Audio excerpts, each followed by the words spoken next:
Hello. All right. I'm working on it. I'm working on getting it back. Yeah, thank you all for coming. Hopefully you got a chance to see a little practice and got what you needed there. It's always good to see you out there. Want to congratulate James Pyatt on the golf team winning the U.S. Amateur. That's quite an accomplishment. And I'm really close with Casey, and he does a great job with those young men. With the scrimmage that we had on Saturday, I felt good about the work that we accomplished. We wanted to see, where we were as a football team, offense, defense, and special teams. I feel like it was very productive in all three phases.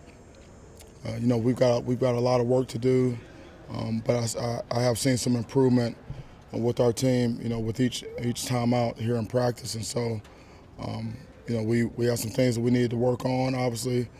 And we're taking this week to get those things done, and then looking forward to having better scrimmage this weekend. But it's very competitive and very productive work for us. So just gaining ground every single day. I like the work we got in today, and guys have been very competitive.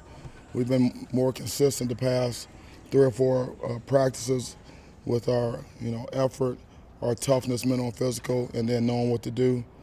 We need to take care of the football and make sure that we play smart and not have foolish penalties. And those are things that don't take ability. So those are things that certainly they're under our control. We have to do simple better. But we're moving in the right direction. So with that, I'll open up for any questions anyone's got. Do you think you're in the dog days yet? Dog days? Yeah. No, I don't know how you have dog days when you only have one practice a day and I walk through in the evening. But no, I haven't seen dog days from the guys. I haven't seen guys come in with the poor me's, and I'm sore, or it's hot, or woe is me. I haven't seen any of that from these guys thus far. No problem. Earlier you said you hoped that the quarterback situation would be sorted out in camp. About midway through, is it trending in a direction where you feel like at the end you'll be comfortable making a call between 11? Yeah, we're going to be comfortable making a call when that time comes, and we'll make the call and we'll go. But it's still an open competition, and I'm liking what I'm seeing so far. How close do you feel you are to making that decision? Coming out of the scrimmage, what did you see that you wanted to see, and what did you see maybe you cleaned up at that spot?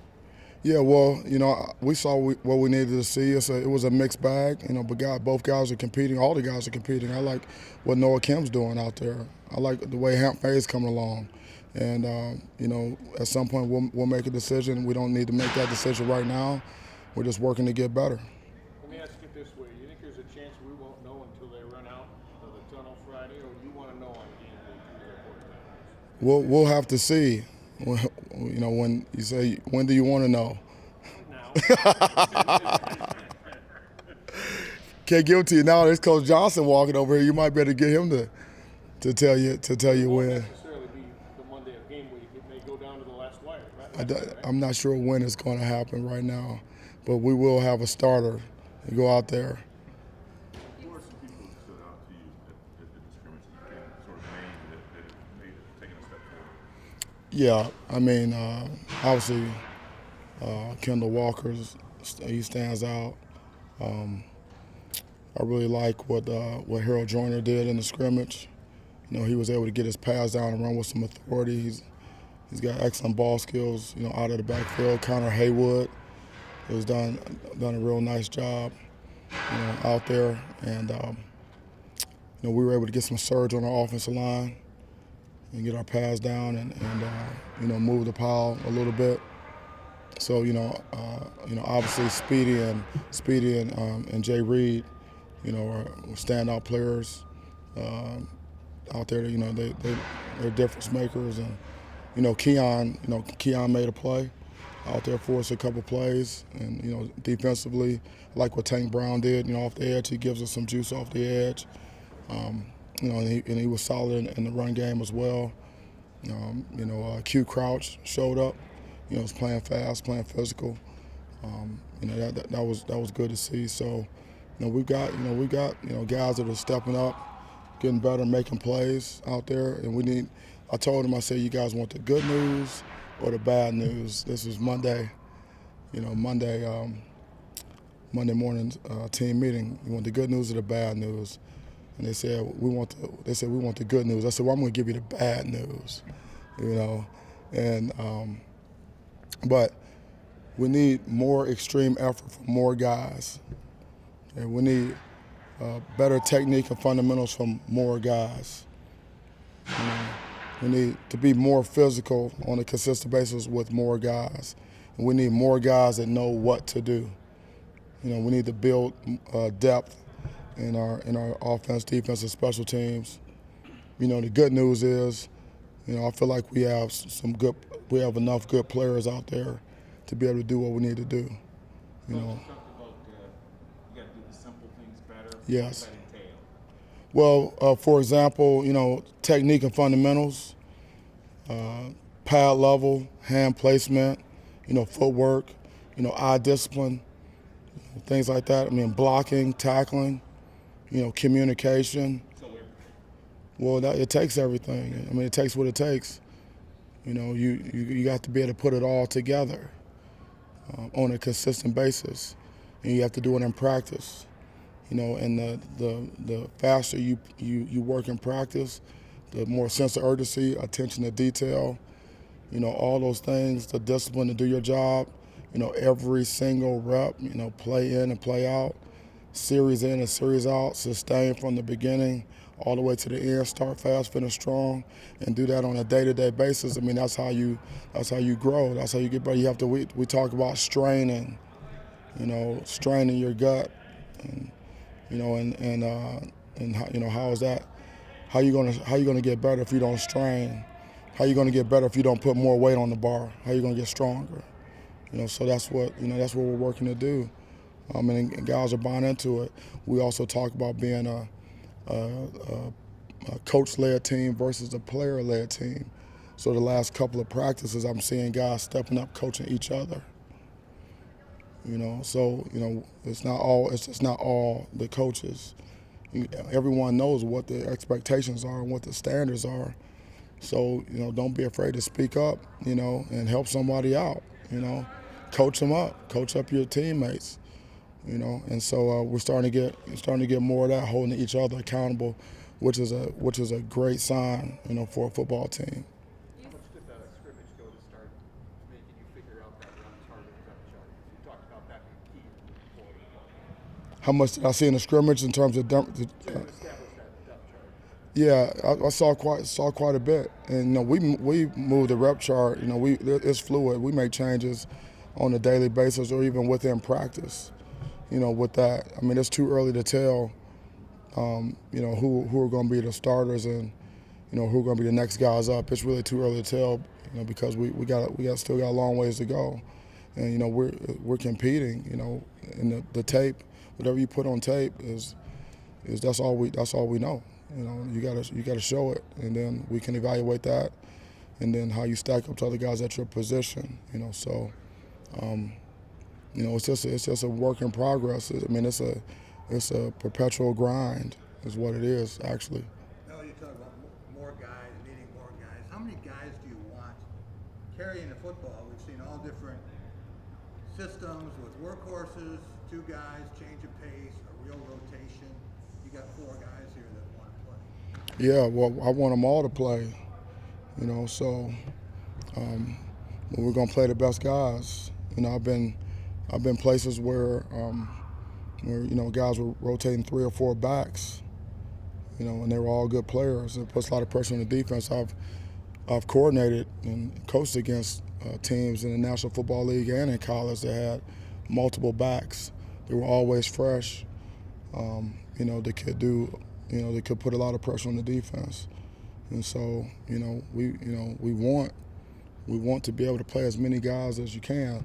The more guys that have a role, whatever that is, the better the morale is going to be on your team, and the more depth, that you have. But like I told the guys, it's like, what do you want, and then what are you willing to do to get it? And so we're finding out here. Sometimes if you just have one back, does he get in more of a rhythm, or there are better advantages to have more guys late? Yeah, I mean, you don't typically see, just that one back anymore, giving the guy the ball, 35, 40 times a game. You don't see too much of that anymore. And I foresee us having multiple guys that can go in there and play, winning football for us. But, we'll have to see. We have to keep developing and keep putting it on tape, and then, we'll see what happens. But, I want as many guys to play as possible at every position.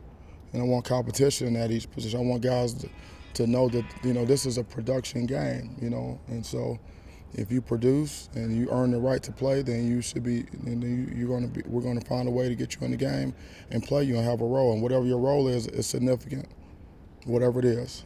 You mentioned about Keon, one of the younger guys, Keon. Who else in that freshman class is showing out? So you're working with Brantley today. Yeah. Who are some of those younger guys? My Zoom babies. Those are my Zoom babies. Yeah. Yeah. Did you mention Chuck? You mentioned Brantley? Yeah, I like Chuck. Chuck throws it in there now. He's physical, and he learns quickly, and he's about it. I mean, he lives it. I mean, he really loves it. I like what Kimbrough's doing. I like what Laurie is doing out there. Snow showed up, starting to play faster. He's a big kid, strong kid, and knows what to do. They can make some plays for us. I like Prem in the scrimmage. He ran behind his pads and was falling forward on contact and made some good cuts and showed some explosiveness to run through the smoke in the hole. So that was good to see. We have lots of guys working to step up. Fitzpatrick, stepping up. There's a lot of guys out there. Powers Warren, a lot of newcomers. Van Summeren is running around out there the past couple of days. Getting good work in. I already mentioned Tate Brown. We have a lot of new guys out there. Jared Horse, is out there, playing good football for us, and is very, very competitive. So all of the guys, the new guys that we got this summer, I like what I'm seeing from those guys, plus the guys we got in January. They're doing what we're asking them to do, but we need more guys to do it on a consistent basis.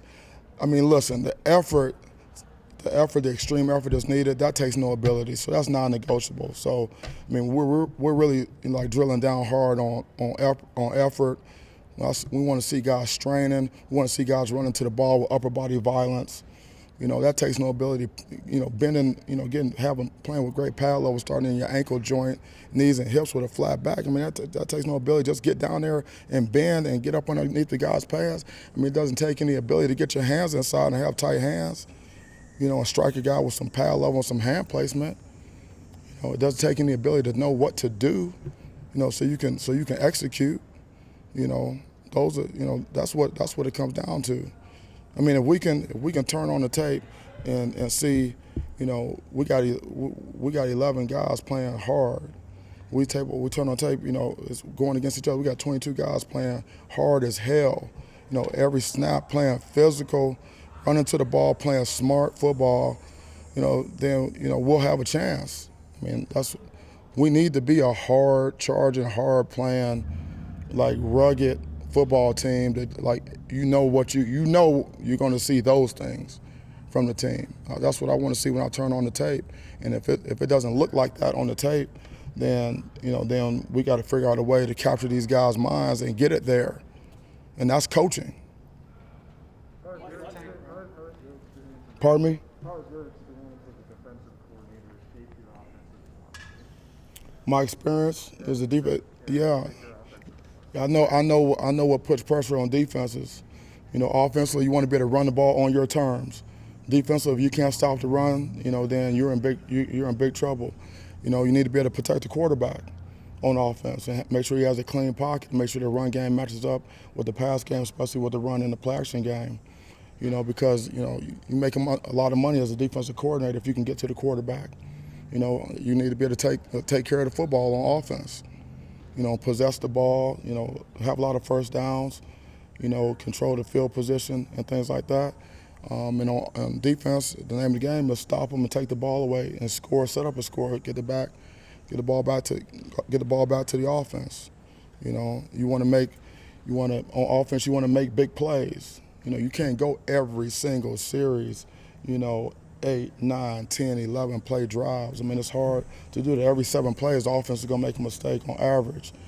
So we want to be exposed to be able to get chunks, explosive plays in the run game and the pass game on defense. You want to make them go the long, hard way and not give them anything easy. Make them fight for every single inch and not give up big plays in the run game, in the pass game. And then in special situations, offensively, you want to be versed in all those situations and proficient and be honed up and prepared, for short yardage, goal line, red zone, 2-point plays, backed up, third down, all those situations that we practice. And then defensively, special situations, you have to be able to stop people in those situations, know the situation, know 2 minutes, keeping guys in bounds, or know in the red zone that we don't want to let them run it in. Everything happens quickly. You got to make quick decisions, down there. Third downs, always know where the sticks are and things like that. Third and medium, third and long, things like that. So, it's a situational football. So as a defensive coordinator, I know what puts pressure on us, and our offensive philosophy reflects that. You mentioned play action. What strides have you made there, and how important do you think your penetration of the offensive line is to that component of your offense? Yeah, play action is a big part of what we do because we run the football. So our play action pass game needs to match up with our run game so that it's real. But we need to be able to run the ball, to make people honor that. And then play action is all about attention to detail, and everyone doing their job. And so, and it's good for our defense to be able to recognize, be able to convert from run to pass, and get after the quarterback, push the pocket, make sure we got a coordinated pass rush and a level rush, on the edge, and have good coverage behind it, man or zone. So, we're getting that work, but yeah, definitely the run game and the play action pass game, they should match up. Pardon me? How is it looking? Yeah, we actually have more depth at that position now, so we're more competitive, there, and I like what I'm seeing so far. We need to be able to block at the point of attack, on the ball and off the ball, and we need to be a factor in the passing game. If you can incorporate your tight ends when your run game and your pass game, it puts a lot of pressure on the defense, to be sound in coverage, with tight ends in man or zone. So, I feel pretty good. Malik Carr is starting to make some strides. So hopefully, he'll start to show up out here, at some point at the end of the week, and we'll see what he can do. How many cameras for practice and scrimmage do you have? Because you talk a lot about watching the tape. How many cameras a day do you put on? Yeah, we have quite a few. We get a wide shot and a couple of tight shots, front and back, on every single play, and then we have some ground view cameras and things like that. So there's a lot of film to watch, a lot of different angles. The eye in the sky does not lie. And we get a chance to run it frame by frame. We get it, we see it, we can grade it, and then we get a chance. It's a teaching tool to be able to show the players, okay, this is what you did, this is what was on tape, this actually happened. There's not a video game, this happened. How quickly after the scrimmage do you watch that back? Right away? When do I watch it? As soon as I get done with the press conference. Go up there and get it watched as quickly as possible so we can move on to the next one. And then the players, they have iPads, so a lot of times they watch it and have seen it before the next time we meet, and they already know what they need to work on. They already have questions waiting for us and things like that. But I love to watch tape. That's kind of like kind of like a pacifier. That's my binky. And I grab my remote and say, oh, there we go, let's watch some tape. You say that your quarterback. Last one. Yeah. Okay. You say that your quarterback needs to be the #1 competitor on your team, but what's your stance on defensive backs? We saw you working a lot with them today at practice. So what makes a defensive back start in your mind in a game, or makes them a good player for you? Yeah, defensive back. First of all, you can judge the toughness of your team by how your wide receivers block and how your defensive backs tackle, especially your corners. So they need to be physical players that can tackle. They need to be good in run support, perimeter run support, and block protection. Also, obviously, they need to be able to play man-to-man. They need to have excellent ball skills, be able to break on the ball and zone coverage, and have some range. And so, back there, it's almost like it's very similar to the offensive line, with the centers, the guards, and the tackles all working together, and same thing in the defensive backfield. Those guys all have to be on the same page with great communication. Everybody knows where their help is, playing fast, and protect our defense to give us a chance with the last line of defense. So keep the ball inside and in front. Don't get the ball thrown over your head, and there shouldn't be any run that goes past 12 yards, on defense, because if it breaks through the front 7, if we get the proper pursuit, leverage, and net on the ball in the back end, we should be able to get it on the ground before they get past 12 yards. If that doesn't happen, that means that in the back end we had a mental error, a loaf, or a lost leverage. A loaf is like a lack of effort. Thanks, Coach. All right, thank you. Thanks for coming. I appreciate you. Jay Johnson, good luck to you, Jay. That's my guy right there. Thanks for coming. Appreciate you.